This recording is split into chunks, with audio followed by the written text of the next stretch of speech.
this mic. Here I am, an autistic and a visual man, rocking with the critical plan. Express myself and learn how to stand in a land with neurotypicals will understand. What's up, you guys? My name is MC Josiah, back here with my homeboy Tim for another episode of MCJ's Rizzism. How are you doing, Tim? What up, Josiah? It's good to be back. It's good to be back too, man. Good to be back.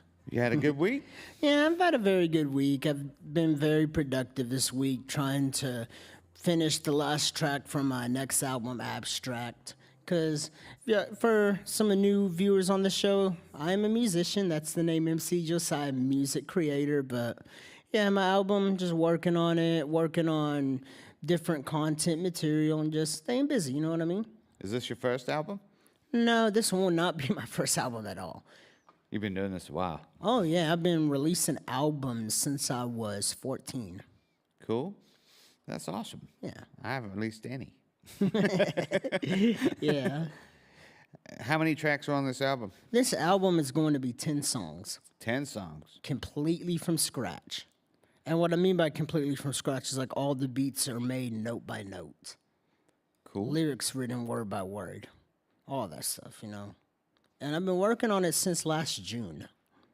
Cool. So you're not using AI to write your beats? Not at all. Do you have any thoughts on that? AI? I mean... To write your beats?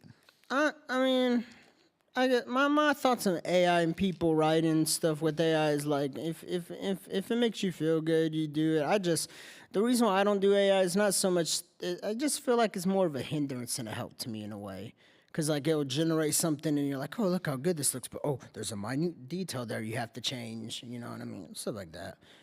I'm not afraid of AI either. The only time I'd fear AI is if AI can do what I can do outside the internet, which is open mics, dive bars, karaoke, stuff like that. Right.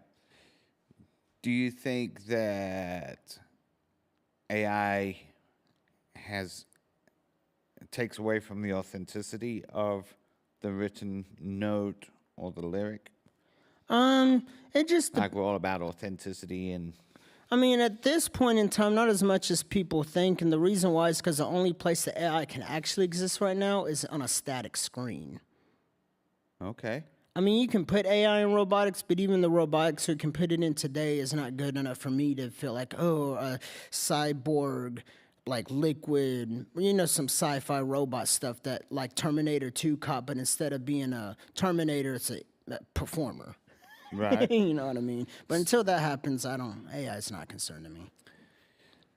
I asked that because not too long ago, my mom was playing with some AI tool, and she put in, we're about to go visit, and she typed in, my 2 sons are coming to visit me after 5 years. Yeah. One from America, one from England. Go, and it wrote her a country song, a rap song. Oh yeah, I mean a hillbilly song. Yeah, the generative AI is impressive in that way. I don't really listen to a lot of AI generated music myself because it's just like, but every now and then I might hear an AI. Like I think the AI songs I hear that I do find kind of really impressive that I might enjoy, just like the comical AI songs, like where people use AI to write like an old '60s song with some really ridiculous topic that not even regular human would think of writing. You know what I mean? And yeah. Right. Yeah. So there's a place for it. Yeah, there's a place for it. You know what I mean?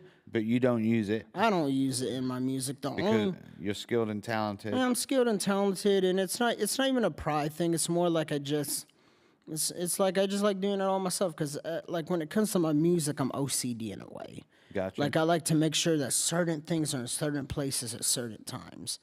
And AI, you can do that, but like I find it easier and more time friendly just to play it myself than ask a computer prompt to generate it and not do it exactly how I see it. You know what I mean? Right. What tools do you use currently?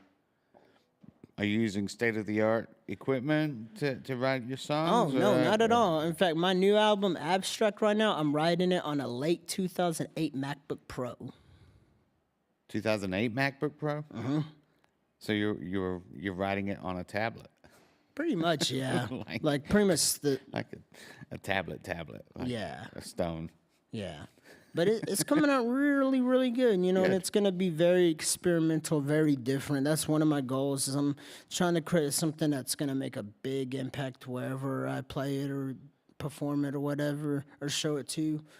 And it's going to cover a lot of different topics too. Okay, You know what I mean? cool. Where do you perform at? Are you performing a lot at the moment? Oh yeah, I'm performing all the time. Like here at the Majestic, we're doing this podcast right now. I always perform at the open mics they have. Those are Sunday nights? Yeah, Sunday nights, and then I'm always doing shows around town, like People's Plaza and stuff. Oh, cool. And then for fun, outside of my regular shows, I do a whole lot of karaoke. Yeah? I'm always doing like karaoke like 3 or 4 times a week. What's your go-to tracks for karaoke? I have a few. There's these 3 Black Sabbath songs I sing at karaoke, yeah? and I nail them every time. Yeah? It's War Pigs, Iron Man, and Fairies Wear Boots. And the reason why I always choose those songs is not only does my voice fit the singing part really well, but those songs have a lot of instrumentation on them, so I can like freestyle really good. You know what I mean? And like when the instrumental like Iron Man comes on, especially that double beat part, I can just nail perfect freestyles on there off the top of the dome. Cool. It's one of my specialties as an autistic person. My fixation is music and hip hop, and because of that, I'm incredibly good at it. Which leads you to study vocabulary, right? Yeah, I study lots of vocabulary. I actually read the dictionary as a regular book. I'm not done, and I'm actually planning on reading several different dictionaries right So now. I know you study vocabulary and read the dictionary and stuff to increase your vocabulary.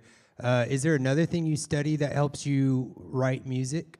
Oh yeah, I study a lot of different things. Like I'll study science, history, and not just any random history, but I also study a lot of the history of music, like the history of recording music production, like studying different techniques people use to create like the sounds they did and trying to emulate those techniques the best I can on my much more modern but still budget equipment. That's cool. Yeah. I'm more a visual person Yeah.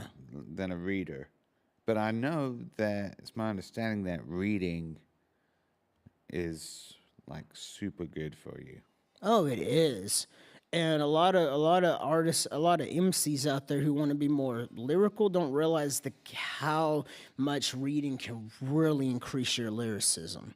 Like, cause if you think about rap, for example, and break down rap into to its very basic term, rap is just an abbreviation for rhythm and poetry.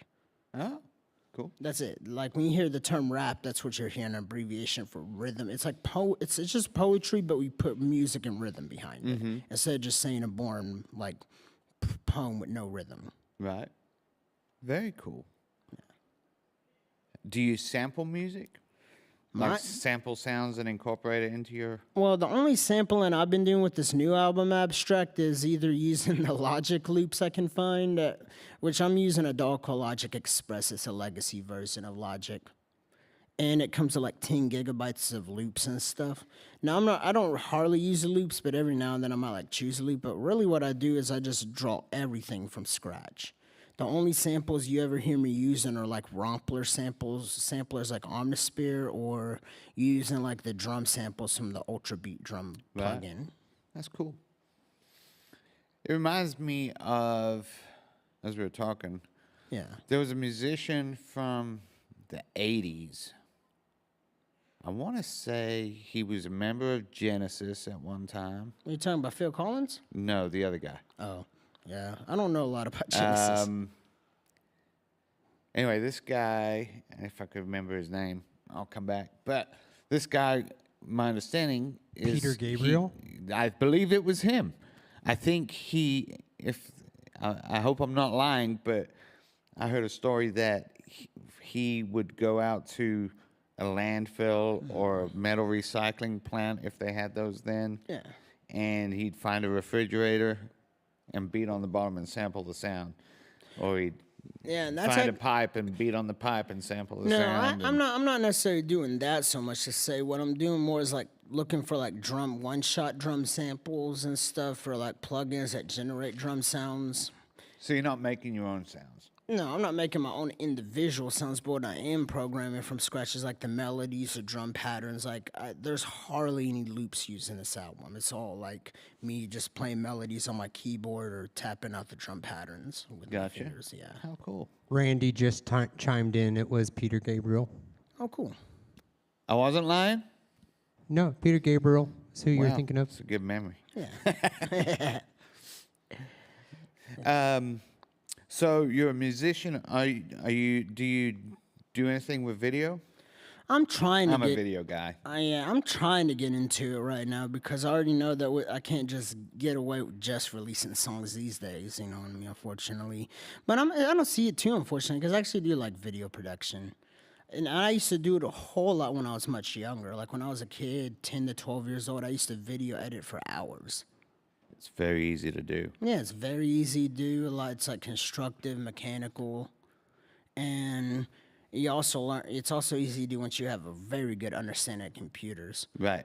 So when you're creating your music, can you spend hours Oh yeah, I can. hours at a time? Yeah, I can. That's Like, what do I you do. get hyper focused? Yeah, I get hyper focused on it. That's one of the things about my autism is being fixated on anything I'm fixated on. I get hyper focused on. I get really good at, and even really Do you fast. forget to eat?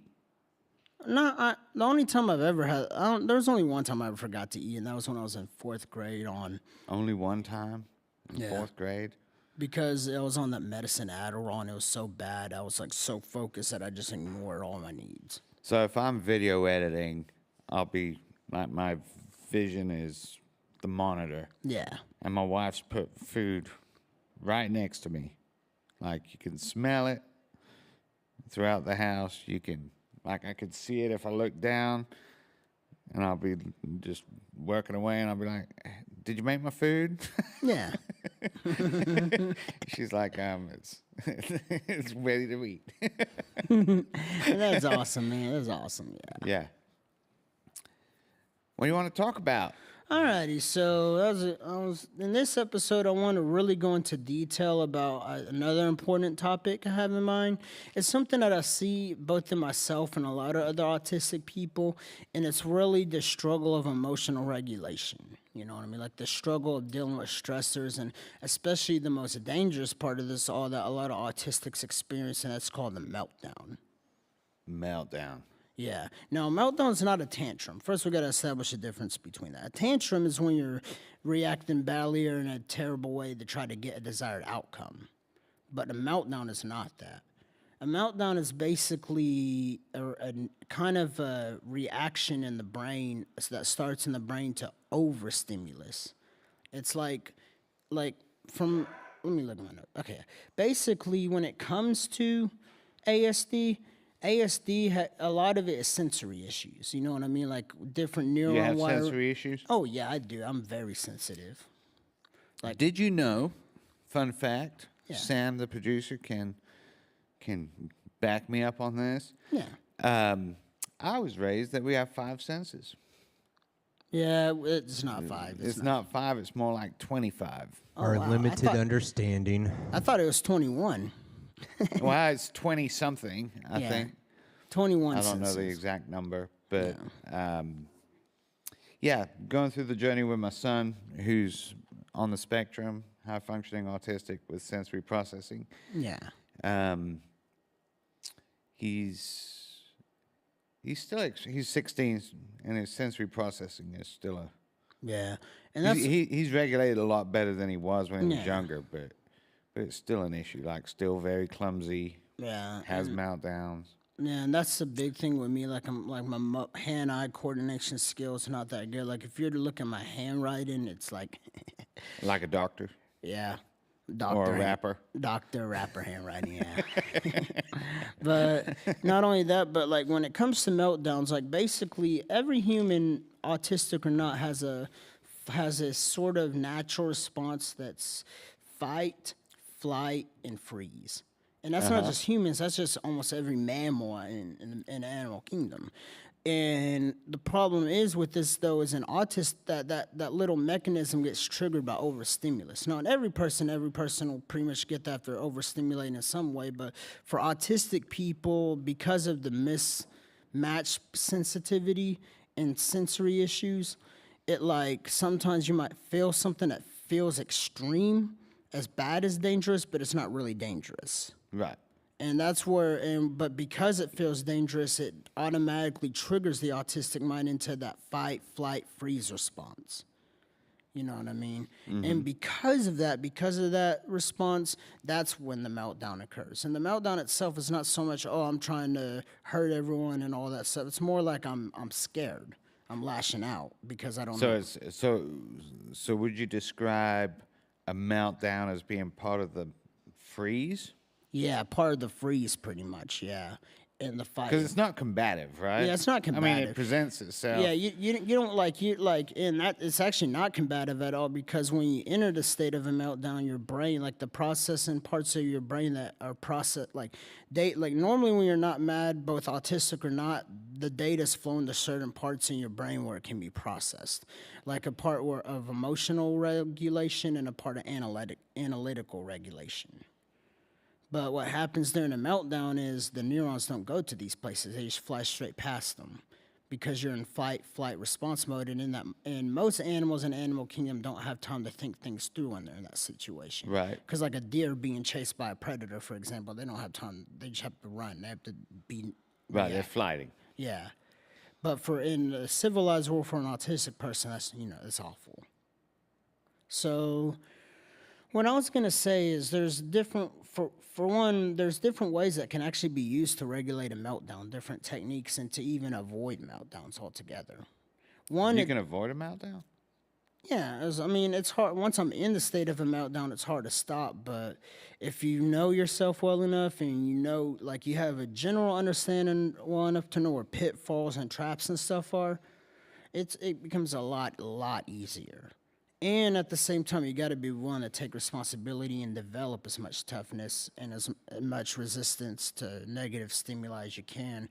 But more than all that, it requires training of the brain. Like not only knowing that your senses are off, but knowing how to calibrate those extreme senses so you don't get triggered into stressful situations, because you retrain in the way that your brain works to tell your brain, hey, these aren't actually dangerous situations. Now, it's not possible with every aspect of autism, especially with very bad things, like with very sensitive things like direct touch or tone. It's much harder there. But for more philosophical things like hardships in life, a lot of stuff I feel like could be... like the internet not working, right? Yeah, stuff like that. The internet glitching out, that's a trigger for my son. Yeah, stuff like that. That triggers me hard.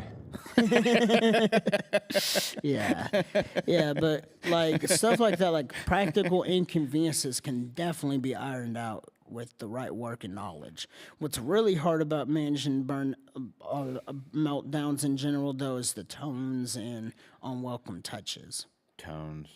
Yeah, because... are those your triggers? And I try not to. I really work really hard to not let it be a trigger, but it's kind of always there. You know what I mean? You gotta just be aware of it, being constant. You have siblings. You live with your dad. Yeah. Are they? Do they get more grace with their tone, or is their tone much a trigger? I try. It depends. Like the only time, like most of the time when I do get triggered by family tones, it's like when, like for example, if my dad's coming home really tired or stressed from a hard days of work, and I feel bad every time I react negatively to it. And anytime I react negatively, I remind myself that I gotta remember he's just tired. And what I'm starting to do nowadays is just go in my room and kind of be in a safe space until he de-escalates.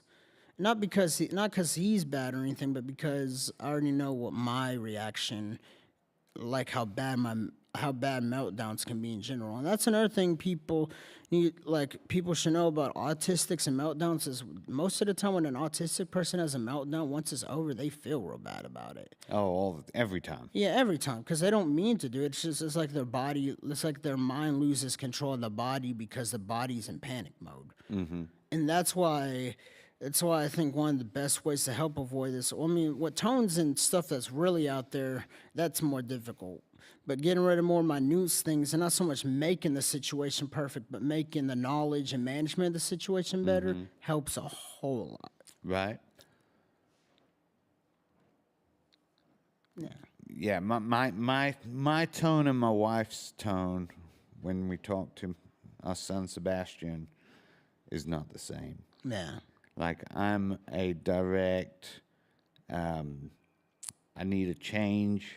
Like I need a change in behavior. I need a change. Yeah. You know, I need you to pick up your socks now because I've asked you 5 times. Yeah. Whereas Stephanie, we call her the Sebastian Whisperer, the Seb's Whisperer, because she'll be like, "Hey, Sebs, Yeah. did you forget something, dude?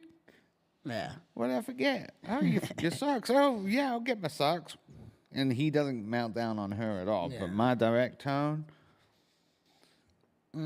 like, it's... That sounds about right. He's 0 to 100 on his meltdown like that. Yeah, and that I think the explanation, at least from hearing what you just said, is because like as a male, for example, you have like bigger vocal cords, and the bigger vocal cords means a much more like baritone tone, and being more direct, like a lot of like being direct with that type of tone is more like if you don't do this, like if you don't absolutely do this, you're gonna die kind of mentality. Right. He always feels like he's in trouble. Yeah, it's like that, you know what I mean? I'm like, And- son, you're not in trouble. I just need you to yeah. pick up your socks, dude. Yeah, but the reason why is because like for me, I guess coming from me, like I'm so sensitive that when I hear every element of speech and audio around me. I'm not saying I can hear like things from really far away, like I have super long hearing, but I have sensitive hearing. Like I can hear the minute details of the waveform, the way you modulate your vocal cords, the strings in your vocal cords. And and when you have all this extra data you're picking up, I mean, it's like people it's like people will tell you that, yeah, I don't mean to be mad, and even you can logically agree to it, but then your body's still trying to figure it out, like the That's autistic interesting. side, because it like here's all this extra stuff, these extra points of the speech that you normally don't get trained on. Like you're not in school and they're not telling you, oh, this part of the speech means that part, because it's unnecessary. The whole purpose of basic speech is just to communicate. You know what I mean? Right. So the way you just described it makes a whole lot of sense, Yeah. but I haven't heard it described like that. You said the data that you're translating from anything that people say, like I pick up on body language Yeah. a whole lot because I'm visual. Yeah. But you're audible, which explains your music, Yeah. you know, your music ability. But we're picking up on data that's maybe unintended, Yeah. And that- unaware. Yeah, I would say that Josiah is probably picking up the timbre and the tone and all the little elements that make up Right. the voice, the inflection. Yeah. All Yeah. those little micro things that go into how you say a word That nobody else that is paying attention most to at people all. are. It's just he's hyper aware of it Right. and is Yeah. sensitive to it. But almost everybody is I would say affected by it because that's why we act and why we do things and you Sure. know, why we Yeah. it's part of the society. But he's more sensitive to that particular type of, is from what I'm understanding. I feel like I can relate to that as well. Yeah, Yeah. absolutely. That's what helps me be a sound person, is that I'm sensitive to those tonal things as well. But Josiah, in my own personal experience, I've noticed a blindness of my own tone to others. Oh, for sure. Yeah. Have you noticed that? Like, I'm extra sensitive to how I receive tones, but when I deliver things to people, I'm often not thinking about it, and I'll be snappy and sometimes deliver it in a way that they take Yeah. very harshly, and I don't intend that. Yeah, and that's a big problem I've had a lot. Because, like, what's so strange about me is I'm socially aware of all these minute differences for the world around me, but unless I internally focus on myself, it's hard to see it in my own self. Now, what's crazy is when I do focus, I still have the same sensitivity even when I'm focusing. That's where a lot of other problems come too, because, like, I might focus on myself, and then I'll feel an emotion, but I feel that emotion real detailed, like way more detailed than what a normal person. Like when you mess up, do you mess up real bad? Yeah. Like when you're processing how bad you messed up, is it Yeah. like there's no grace for any of that? Because and it even was the biggest crash out I've ever had. Yeah, and it's not even so much that there's no grace. It's like my brain just hurts so much because I'm like trying to. It's like, I guess the way to describe it is like the parts that are supposed to be there for just automatically figuring that stuff out of my brain just aren't there. So I have to use other parts of my brain and do different sorts of mental stuff to actually figure out accurate answers. And you know what I mean? And it can be a strain when you're trying to do it a whole lot all the time. Right. After a meltdown or an elevated moment, do you ever recluse yourself and reflect quite often and try to basically rewire your brain because you recognize a processing thing and you recognize maybe what you can change different and try to actively rework that? That is what I do every single time. That explains a lot of my that is a lot of my growing Every up. time. Is after many interactions with other kids and with teachers is receding away, sometimes storming off to do it, sometimes just sneaking off to do it. Yeah. But then reflecting on it and then trying to actively rewire myself into, well, next time this situation arises, you need to instinctively react this way, not that way. Now the interesting thing about that, and this is my experience, is I do that every time, like try and rewire and like rehash the conversation or the crash out. Like, what could I have done different? And I'm trying to repair the relationship, but I never like it. It's all based on the data that I've collected from the interaction, which may or may not be accurate. Yeah, because if I ask my wife or I have a conversation with my wife after a bad interaction, the way she describes the conversation and the way I saw it, heard it, felt it, totally different. Yeah. And so unless I think, well, I feel like some of the times when you're reading into a lot of different things, like say if you're reading into a lot of the voice, you sometimes become blind to the visuals. right. So you maybe miss some of the other cues that are very important information, but I don't know. Does that make sense? Yes, absolutely. But you're taking in too much of one or the other. And so a lot of times that too much of the other can get you the right thing, but then sometimes in certain instances, if you miss out on that visual cue as well, I feel like, it throws us completely off and we're way off because, and if someone points it out, sometimes I'm like, how could I totally see that point of view. Like, and I see that now, but I was like blind and didn't even. Yeah. So I want to. You go, Tim. Oh, you yeah. can go. Did we digress too much? Huh? Did we digress too much? No, we didn't. We did. I was just getting to the next part of this.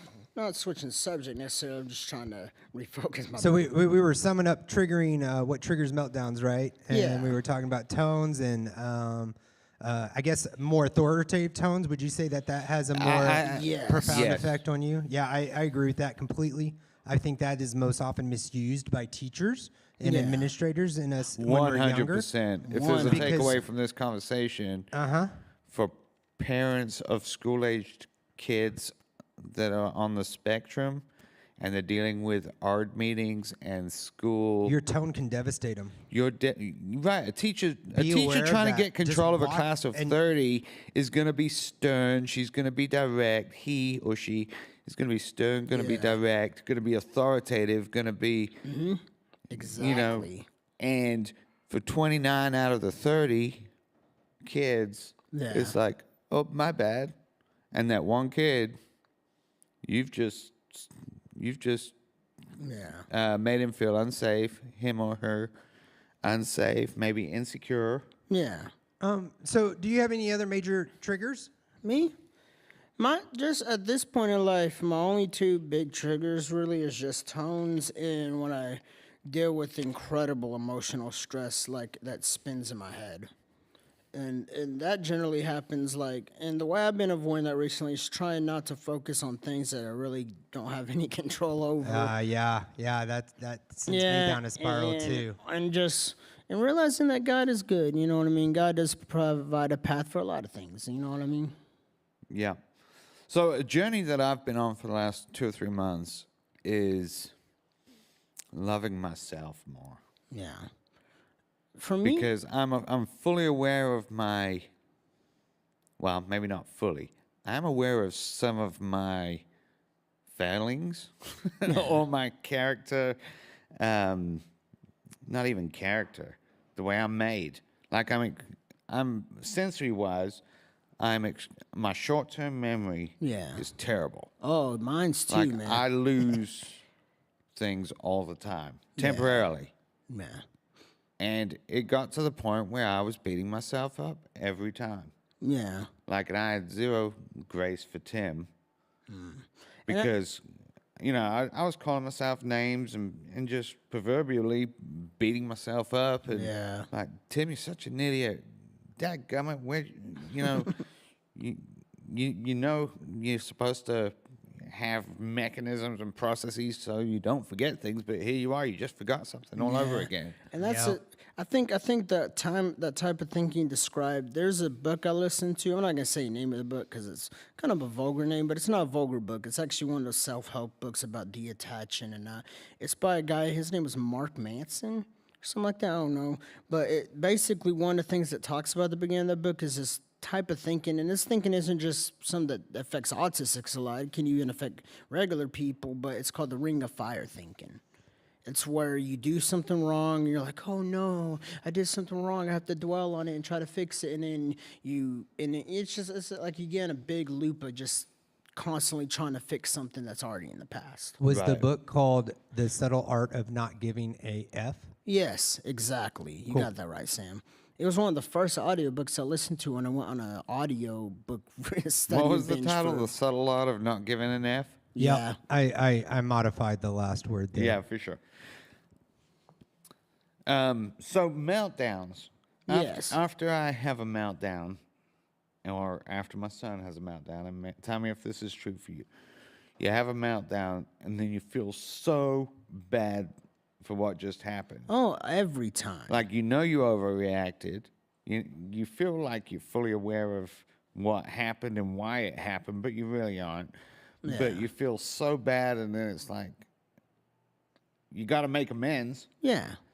You do. And you feel like, oh, I've just ruined all this progress we've had in this relationship, which we'll Yeah. talk about another time. But, whether it be a familial relationship or a work Yeah. relationship, you just popped off at your boss Yeah. or another coworker, all because of some tone or Yeah. whatever other trigger. Yeah.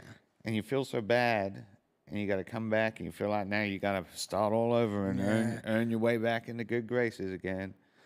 Nah, that's Can you relate to that? very often. In fact, most of my life, I say, like I've lost a lot of relationships and friendships just because of little triggers that I either wasn't aware of or just didn't have any knowledge to deal with, and any application of the knowledge to deal with. Because it's more than just knowing these things and then knowing little coping mechanisms, but you got to Sure. practice the coping mechanisms and figure out how they work with you.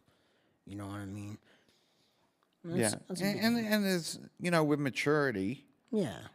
I think that it gets fewer and the regularity of meltdowns yeah. becomes fewer and fewer. Yeah. My son, when he was in 3rd grade, we pulled him out of school. Yeah. The ISD will remain nameless to protect the innocent. But in 3rd grade, we pulled him out because he was having 20 meltdowns a day. In the yard, the experts, the professionals, designated somebody to monitor and tally his behavior and meltdowns. And he was having 20 a day. 20 a day. Wow. That sounds similar to me when I was in early elementary school, especially in 4th grade, before I got put in the class called AIM for kids with ASD. Yeah. So we were pushing for help for him, and Yeah. the school system was pushing for medication. And Yeah. We pulled him out, and he has not had medication at all. That's Hours. awesome. Nothing. If medication's right for your kid, go down that path. Yeah. But for ours, he needed help, and he's excelling. But so meltdowns. We were talking about sensory overload. Yeah. That's where we at. Yeah, we're we're at at. We've been sensory talking about overload. sensory. Yeah. So talking about sensory overload, I'll get into the next point of this, and that's one can so we always talk about what we can do to prevent a meltdown. You know what I mean? But what are some reasonable steps we can take when a meltdown in an ASD person or someone we love has already started? Well, I was researching for this episode. I found something that was pretty interesting, and I'm gonna share it. The idea is that you can do when someone's already in a meltdown. There's 3 steps you can do in an order. 3. Yeah, the first step is regulate. Regulate. Yeah. See, one of the big problems a lot of people try to do with cooling down people in a meltdown is they try to reason and logic with them. But the problem is during the meltdown, the part of the brain needed for processing that logical data is not Shut off. Shut off, yeah.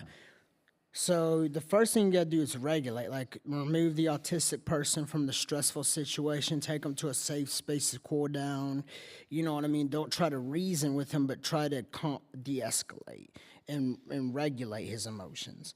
Then the next step is relate. Once he's no longer in a dangerous part of the meltdown, but brain's still kind of going haywire, instead of reasoning, then you start to relate and say, it's okay, it's gonna be good. You know what I mean? Even if the emotions you're feeling aren't necessarily fact, they're valid. You know, you have a valid reason to feel them, even if it's, you know what I mean? And then the final part is reason, because if you can get past the regulate part and the relate part, you should be able to do the actual reasoning. Now, actual reasoning doesn't mean like giving the person who just had a meltdown a lecture, but talking through the issue and figure out what the trigger is, this, that, and different things. And that's the basic 3-step process, at least what I came up with so far. And Did you come up with that, or is that part of what you've researched? it's both. It's part of what I researched, but I kind of modified it a little Right. bit. Is it called the 3 R's?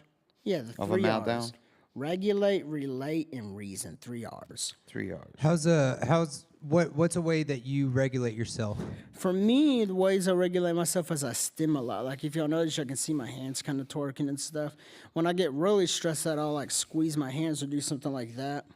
And that helps you start to regulate A lot, yes. It allows to help keep those feelings from creeping up. Yeah, because it allows like the extra electrical signals bouncing at my brain to travel and like dissipate in my fingers and stuff. It's kind of weird to describe. So stimulant helps a lot. Music helps regulate a lot. Not all music, but like when I put on like some soul R&B music, like I'll put on some SWV, which is like this female R&B new jack swing group from the early 90s, but they got some really melodic stuff. Like they got this song called Weak and this song called Rain. And both of the songs are so relaxing to me. When I'm in like a relaxed mood, I might put on that, or I might put on some Bee Gees. Might put on like The Bee Gees. they're slower songs too, not like not that song, not that song. I'll put on songs like How Deep Is Your Love, how the slow romance, and it just helps me a lot. Or Too Much Heaven, that song Too Much Heaven's really relaxing too. I am heavily affected by songs, but I've realized also that if I'm in a negative state, I will sometimes catch myself putting on the same song on loop, and it keeps me in the negative state or pushes me down. Mm-hmm. Yeah. But definitely, there's certain songs that I definitely will play to lift me back up or to get me into certain work zones. Yeah. But yeah. I go very quiet. Yeah, and that's another thing I do too. Like when I'm trying to regulate myself, go through the first state to regulate, I also choose to just stay in one place. Like I choose not to purposely use my brain power to tell my arms and muscles and everything to move. So I can save it to try to flesh out those negative thoughts, spinning thoughts, and try to get back to a state where I can reason again. For me, I think I go in a process mode. Like I'm trying to regulate. Like, Yeah. okay, this is what I'm sensing. Yeah. This is what I'm sensing is affecting how I feel. And and then I go into trying to, is it okay for me to be feeling this? Is it accurate for me to be feeling this? Like I try and cut off the meltdown before it starts. And that's awesome. For me, I mean, but I just,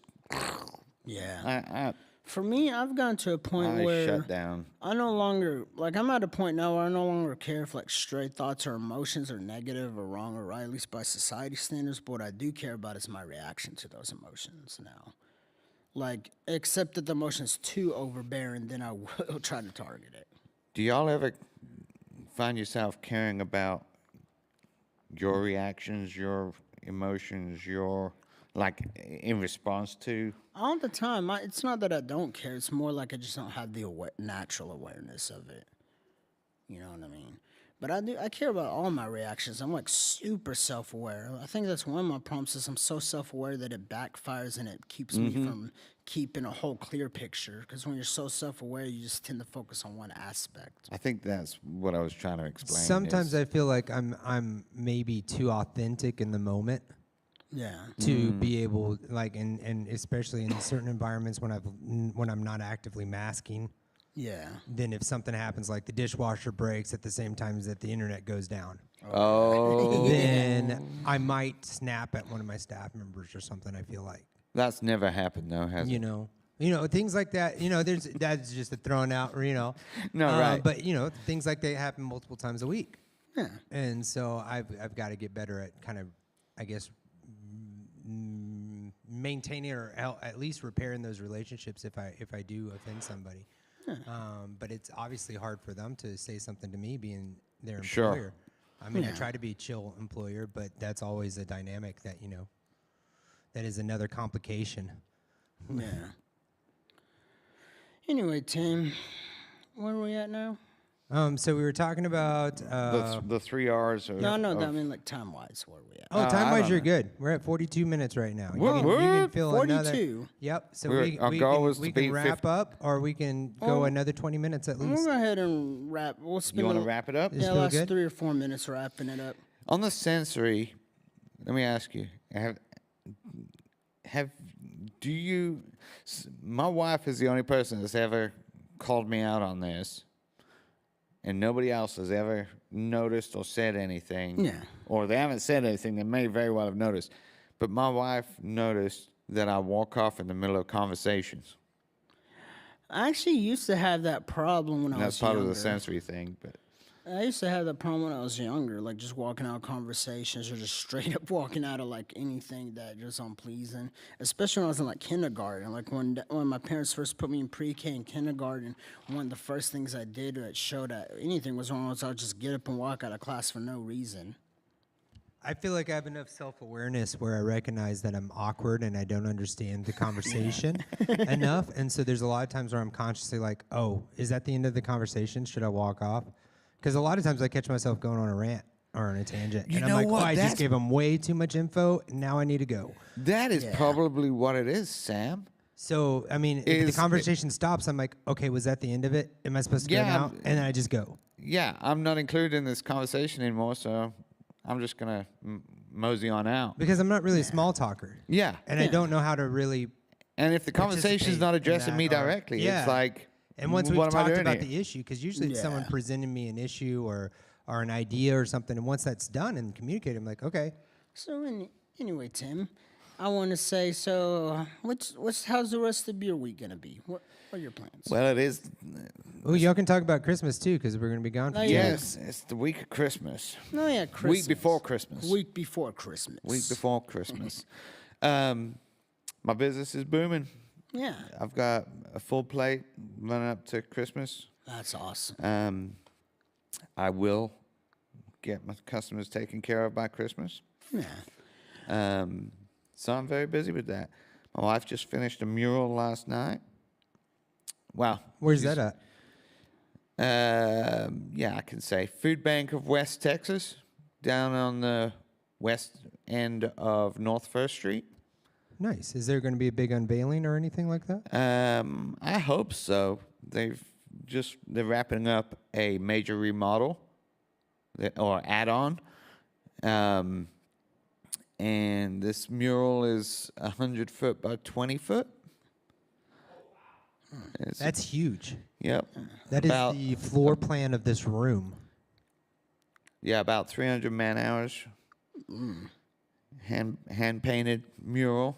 It's fabulous. Looks really good. Last night she had access to a mechanical lift, an articulating lift, and we were there till 4 a.m. That's awesome. trying to get it done. I think she's got about 2 hours left of daylight work, but Burning the midnight oil for art.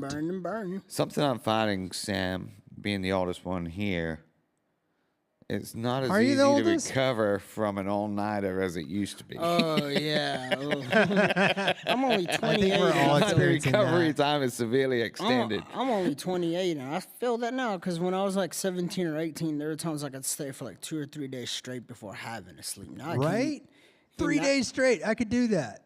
now I can't. Now Autism. now I can't make now today. Even though I am autistic, I can't make it past like 10 to 12 hours awake.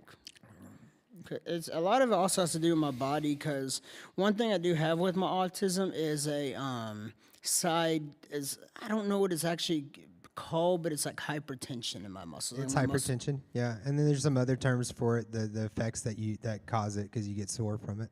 What's yeah. hypertension? It's like my muscles are always tensing up, my bones are always tensing up. You carry extra tension in things, and so also another thing that autistics tend to have a higher thing of is hyperdysplasia. Is that what it's called? Where your joints, or where you tend to be double jointed, and so or your joints pop out My of socket. son has that. So like my thumbs pop out. Very easily. My son's fingertips I can pop my bend at the first Well, I mean, like knuckle. my thumbs when I'm right angles. forcing something will pop out of its thing, and it's very And painful. I'm always popping all the time. I used Yeah, to you not are. do it as much when I was a young adult, but But now then at the 28, it's carrying bad. tension thing is a thing too. And that's where you just like I carry a lot of tension in my arms and my jaw, and it can it has some benefits. Like I have some muscle definition because of how much tension I carry. I don't work out, but it's not good on your body because it leads to knots and your muscles. That are just tired and explains. tight I've all never the heard time. that before, Sam. But And then if that you do explains athletics me. and your muscles are tight, then you're more prone to injury. I did not. Yeah. Same thing with the jointed thing. You're more prone to injury with that too. Yeah. So when I was a kid, I loved swimming. Like not like I like being in water, which a lot of artists enjoy Yeah, water. I do. I like water a lot. But I remember as a kid and teenager, like if I was swimming laps or whatever, Yeah. I'd cramp up in my arms, my legs, like all the time. Like how in the middle of the deep end, like I can't move. I've got a Charlie horse in my bicep or my calf, and I'd have to doggy paddle to the side. I didn't know. Man, But those are topics we can dive into other days. Just like your dad mentioned about PTSD. I feel like that's a whole topic we can Oh go yeah, into we at do some need to other go, page. especially PTSD with ASD, because that's a whole nother story. That's a whole just episode in itself potentially. But it leads to meltdowns. All these things interact with each other. It's like a web. Yeah. yeah. Anyway, I'm gonna wrap this up now saying this was a really good episode for all my viewers watching. Well, hey, before we go, do you have any big plans for Christmas? Me? Yeah. I don't even know. Everything's kind of all over the place right now for me, but I think I'm just going to spend Christmas with my dad and brothers, and we might go see my brother Isaac in San Angelo, maybe. I don't know. I really don't know what's going to happen, but whatever happens, I'll be fine, you know what I mean? I am going to be working hard on my album, though. Cool. Because when are you wanting to try to drop that? My goal is to have the album completely released with mastered visualizers, everything, and on platforms to stream and buy and download by either late February or early March. Yeah, that's coming up. Yeah. Be here sooner than we Cool. thought. So our next episode will be the Friday, first Friday of 2026. Is that right? Yes. That's awesome. Cool. Anyway, Sam, what are you doing for Christmas? Oh, I'm just going out of state. Yeah, just going out of state. Yeah, going to Hawaii with the family. Yeah. I know. I know. Rough It's, times. right? You've earned it, though. I'm earned so it, Sam, nervous yeah. about going on vacation. When was your last vacation? I can't remember.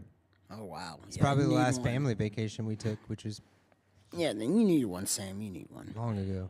Anyway. Anyway. Anyway, hopefully you guys enjoyed my show, MCJ's Rizzism. We'll see you for another episode soon. I hope you find everything useful in what we talked about. If you like, leave a like, share, comment, subscribe to the Neon Parrot Live, and we'll see you in the next one. MC Josiah, peacing out. Enjoyed it. So I am here now, expressing myself loud. I'm only trying to let you inside of my brain now. So I am here now, I'm trying to cry out to the autistic individual that's full of pain now. So I am here now, expressing myself loud. I'm only trying to let you inside of my brain now. So I am here now, I'm trying to cry out to the autistic individual that's full of pain now. Back to my mental universe, now I'm gonna spit about through this verse. Where it goes really far to Alpha Centauri and Orion stars. Flying in a car, time machine, visiting ancient Rome to Sicily.